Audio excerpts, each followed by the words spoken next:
Dan untuk itu, kerajaan memutuskan untuk melaksanakan perintah kawalan pergerakan di seluruh negara.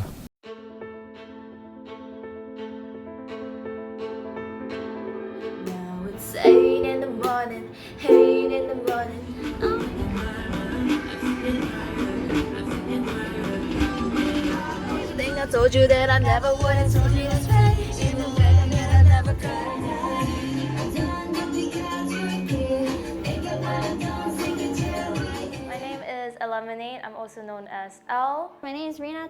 So I met Rina about 5-6 years ago, and at that time we had common interests and stuff like that, so we got to know each other really fast. I knew Elle through a friend. She introduced me because she realized that we have both similar interests, which was League of Legends. When KDA came out, I actually saw like leaked photos. It was super pixelated, but I knew she would be interested in it, so she was the first person I told about KDA. I saw it as an opportunity to see where we can go together and what we can do to work together. And that's when I approached her with the KDA idea. Out of a whim, she said, "Hey, this is crazy, but let's perform." And at the time, like, she didn't know that I did dancing and stuff like that, and I was like, wow. Sure. And as we were starting to pick up pace, getting a little bit more momentum, well, the pandemic hit us. Rata-rata rakyat Malaysia mematuhi Perintah Kawalan Pergerakan di seluruh negara. Prosedur operasi standard SOP bagi Perintah Kawalan Pergerakan PKP akan diperketat. Fasa kedua Perintah Kawalan Pergerakan PKP bermula hari ini. It halted a lot of our projects that we planned for 2020. It was really demotivating. I think that, you know, we have no idea when we're getting out of this pandemic, when we're going to go to our next event, nonetheless, you know, perform on stage.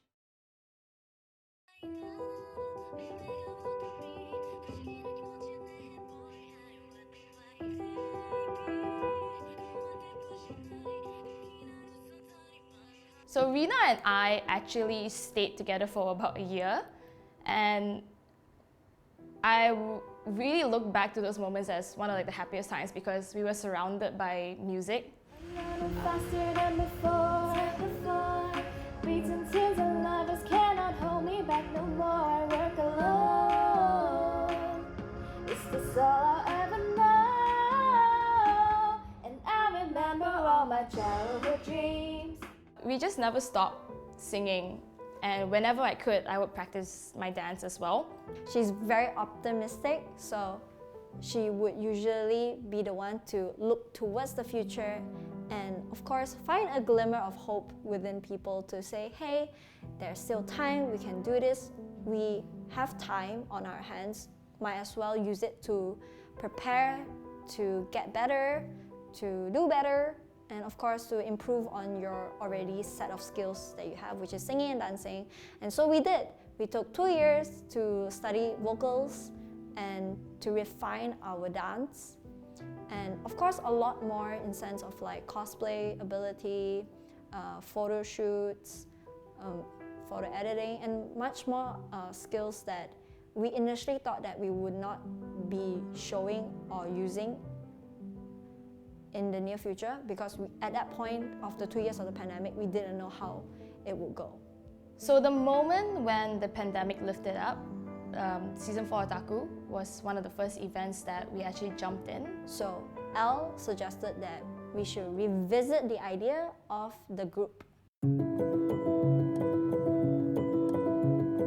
At first, I joined a competition, a dance competition at Almasri time, where Elle was the judge. So she kind of saw me there and she's like, oh, maybe a potential member and blah, blah, blah. For some reason, I judged her for one of the competitions. I didn't even know it was her. I saw that she was very committed into performing, and she always tells me that she has like stage fright and stuff like that. But the fact that she still shows up and gets herself onto stage, I think that's very admirable. Like her resilience to really want to be on the stage and really improve is something that you can't buy anywhere. Chaerin was this little girl that I saw on Instagram that wrote dancer in her bio. I got approached at night, one day at night. Suddenly, a girl named Elle, and which also is the person that I looked up a lot, messaged me on Instagram. I didn't know that she was such a talented dancer. We did like a TikTok video with her, and she was honestly super cute and super shy and super adorable. I thought that was great that she was already so young and was so passionate about what she does. And of course, she was really into cosplaying, and she still is very into cosplaying. She cosplays like new characters like every 2 weeks. And in comes the huge paragraph that I prepared to send to both of them. She messaged me on Messenger. I'm like, hi, would you be keen to join a group? Hi, Chaerin. Me and Rina was thinking about forming a new idol group. Would you like to join us? And I'm like, yo. I was fangirling. I was like, shh. Elle approached me, oh my god. And I was so happy that day. I started screenshotting and telling all my friends and my close friends like, yo, I'm getting scouted, I'm getting scouted into a group. I thought I was going to get rejected. But yeah, then we went on to create the group called Project N.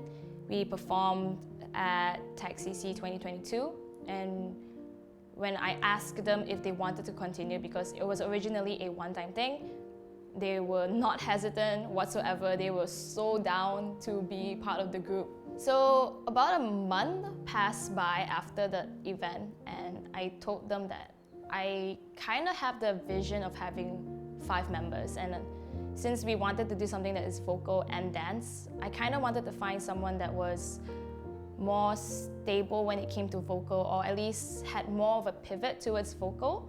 I knew Jay from Instagram as well. She actually asked me about a performance, one of the event performances, so she actually does her research. So I had to meet Jay up. And then she asked me to have a lunch together. And Rina showed up, and that time I was a bit unexpected to see Rina, and I haven't got to see Rina yet, so I'm a bit shocked. And I was telling her that yeah, we wanted to do a group, and we thought that a group would be great, whereby we could achieve more stages a bit more faster. And she took a leap of faith, and we have Nymphie today. Hey!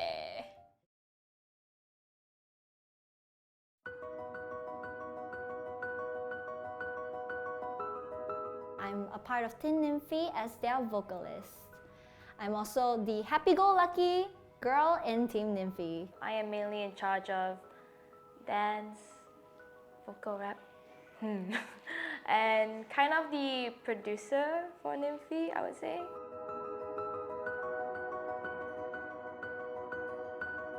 I think by having all of the different features that Nymphie puts up on stage, such as video monologues, VCRs, all these different storytelling components. It's important for Nymphie, whenever we go on a stage, we tell a story for our audience, because being on a stage, performing, it won't leave that much of an impact. And how I see performing is that you're telling a story. It gives us a lot of an edge when it comes to capturing the audience's hearts and also their attention. To be able to show the creativity that one can put on stage and be able to harness that type of creativity to show to others. That is one of Nymphie's main goal as a performing team, because every stage is a story to tell. Over time, we realized how much of an advantage that this gave us, that we really wanted to utilize it. And it's really important for us because I think Nymphie as a whole, we have a whole lot of story to tell. All of us girls are from different parts of Malaysia. We have different upbringings, we have different passions, but then we come together as one. And I think the storytelling aspect is one of the greatest ways for us to deliver that through all of these mediums.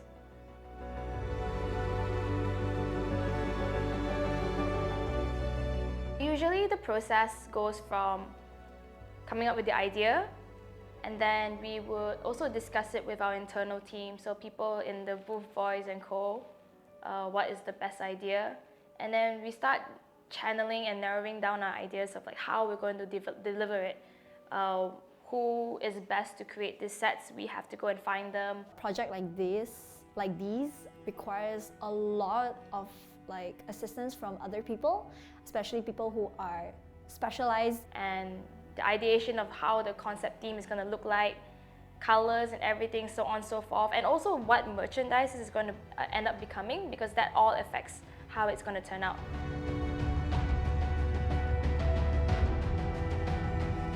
The hardest part, honestly, is booking the dates, because everyone is so busy, their schedules are so packed. Even finding practices is hard. Can you imagine finding a day for where we can shoot the whole entire time? But I have to applaud my team because we always try to make that work. Sometimes it may take too long and take longer than expected for a photo shoot. Maybe a photo shoot would be, with Teen Nymphie, it would be like, 1 to 2 hours.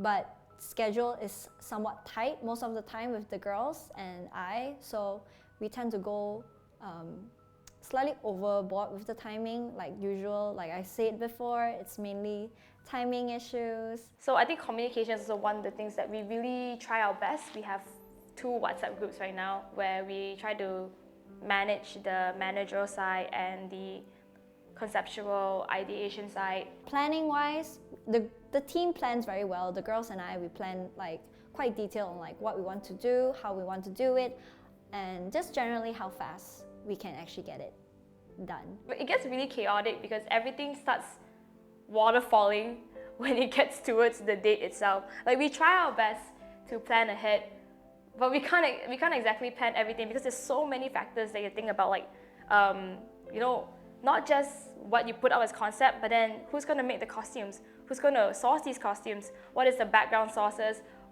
who's going to style the wigs, who's going to do what makeup, what style is this going to be. It's like so many different things they need to think about, and you can never really tackle all of them. So I would say it just gets really chaotic, but we try our best.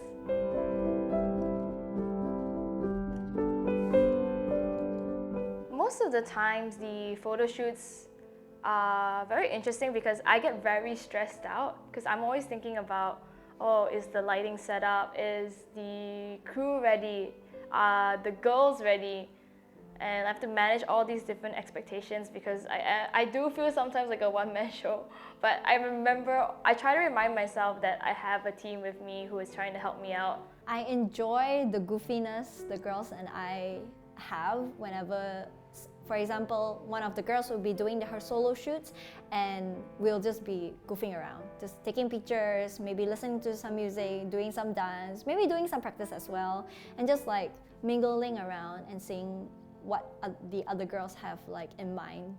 And for the OSHI no-ko shoot in itself, we actually decided to take more of a close to home route where we actually set things up in our studio itself, and it was a bit scuffed, but we made it work. And it was really funny because we were able to just like play around, and then when we had to do work, we actually did work. So I really applaud them for that. It's all over the place, but I guess it's kind of those like organized chaos where you kind of know where everything is, although everything is everywhere.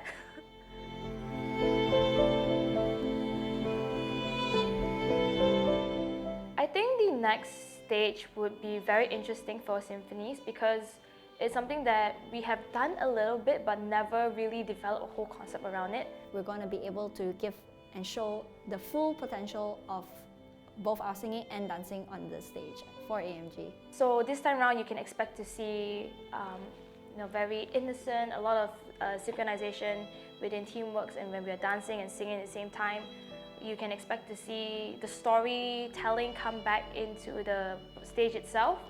And then you can also see a bit more like girl crush, a bit more cool techniques, not just in the whole stage, but like dancing, singing, rapping, all these individual skills coming together. And I think Nymphie, we are really hungry and we are very eager to showcase to Animangaki how we have improved after all these months.